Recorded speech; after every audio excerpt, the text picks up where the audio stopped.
మీ business ఏదైనా మీ ఊర్లో promotion చేయాలంటే అది సుమన్ టీవీతోనే సాధ్యం. ఇప్పుడే సంప్రదించండి.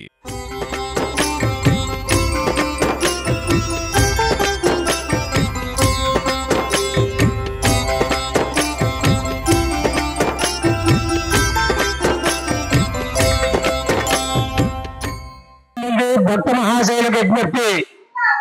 ఈరోజు సాయిబాబా గురు పూర్ణిమ మహోత్సవ సందర్భంగా ప్రయాణిక పర్యంతం అంటే 8వ తారీఖు నుంచి తొలిగా 8వ రోజు స్వామివారికి విశేష పూజలు, తదుపరి నామ సంకీర్తనము, అంటే ఊరేగింపు. స్వామివారు ఊరేగింపు జరిగింది. ఆ ఊరేగింపులో కూడా వర్షాభావం వల్ల పూర్తిగా గ్రామం కూడా పూర్తి కాబట్టలేదు. ఆ తదుపరి 2వ రోజు అంటే 9వ రోజు నిన్న స్వామివారికి విశేష పూజా కార్యక్రమం జరిగిపోయినవి. తదుపరి ఈ రోజు ముఖ్యంగా గురు పూర్ణమి అంటే వ్యాస భగవానుడు ఈ పురాణాలు లిఖిత పూర్వకంగా మొదలుపెట్టిన రోజు. అటువంటి గొప్ప విశేషము వ్యాసుడు అంటే వ్యాసాయ విష్ణు రూపాయ వ్యాస రూపాయ విష్ణువే నమో బ్రహ్మదే వాసిష్ఠాయ నమో నమః. అటువంటి వ్యాసుడు ఆ గురు పూర్వ సందర్భంగా ఈ పురాణ సందర్భంగా ఈరోజు స్వామివారి పూజా కార్యక్రమంలో భాగంగా ముందుగా మహాగణపతి వారికి పంచామృతాభిషేకము, తదుపరి ముందు వినాయకుడు కాబట్టి అక్కడి ఏ పూజా కార్యక్రమంలో ఏ లోను నోచుకున్నా, ఏ పెళ్లి చేసుకున్నా, తదుపరి ఏ కార్యక్రమం చేసినా ముందు వినాయకుడు పూజ చేయాలి. కాబట్టి ఆ వినాయకుడు ఈ గురుపూర్వ సందర్భంగా ముందుగా వినాయక స్వామి వారికి పంచామృతాభిషేకము, తదుపరి అనగాదేవి సమేత దత్తాత్రేయ స్వామి వారికి, దత్తాత్రేయుడు అంటే బ్రహ్మ విష్ణు మహేశ్వరుడు, పార్వతి లక్ష్మీదేవి, పార్వతీదేవి, సరస్వతి వారి యొక్క ధర్మపతులు. అటువంటి వారికి కూడా ఈ పంచామృతాభిషేకం జరగబడింది. చివరిలో భాగంగా ఈ సాయినాథ స్వామి వారికి పంచామృతాభిషేకము.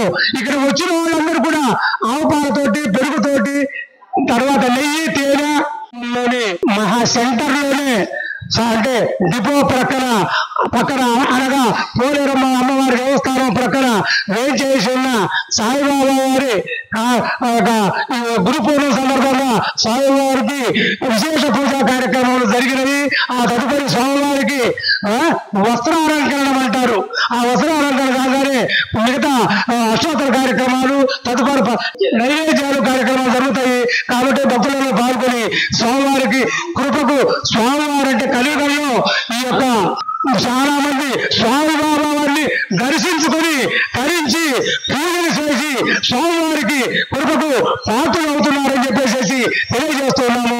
అలాగే ఈ పూజా కార్యక్రమంలో పాల్గొంటున్న వారికి, భజన కార్యక్రమాల వారికి బాగా కార్యక్రమం దివ్యంగా నడిపించి నలుగురు వాళ్ళలో బ్రహ్మనది కార్యక్రమం నడిపించాలని అనుకుంటూ 1000 రోజులు పొగిడేటట్టుగా ఈ కార్యక్రమం జయప్రదం చేయవలసిందిగా తెలియజేస్తూ మండలంలో కొండప గ్రామంలో ఏం చేసినటువంటి శ్రీ షిరిడి సాయినాథ వారి ప్రతిష్టా మహోత్సవ కార్యక్రమం 2011వ సంవత్సరం 6వ తారీఖున జరిగినది. అప్పటి నుండి ప్రతి సంవత్సరము ప్రతి గురువారం ఉదయం 7 గంటలకు బాబా వారికి అభిషేక కార్యక్రమం జరుగుతున్నది. రాత్రి 8 గంటలకు పల్లకి సేవ కార్యక్రమం జరుగుతున్నది. ఈ రోజు గురు పూర్ణిమ సందర్భంగా మొన్న మంగళవారం రోజున కొండప గ్రామంలో అల్లూరి యొక్క కోలాట బృందం ఆధ్వర్యంలో బాబా యొక్క నగరోత్సవ కార్యక్రమము మరియు సాయి భిక్షా కార్యక్రమం జరిగినది. ఈ రోజు గురు పూర్ణిమ సందర్భంగా కొండపులోని షిరిడి సాయి మందిరంలో వినాయక స్వామి వారికి, దత్తాత్రేయ స్వామి వారికి, షిరిడి సాయిబాబా వారికి ప్రత్యేకంగా పంచామృత అభిషేక పూజా కార్యక్రమం జరిగినది. తదుపరి అష్టోత్తర కార్యక్రమం జరిగినది.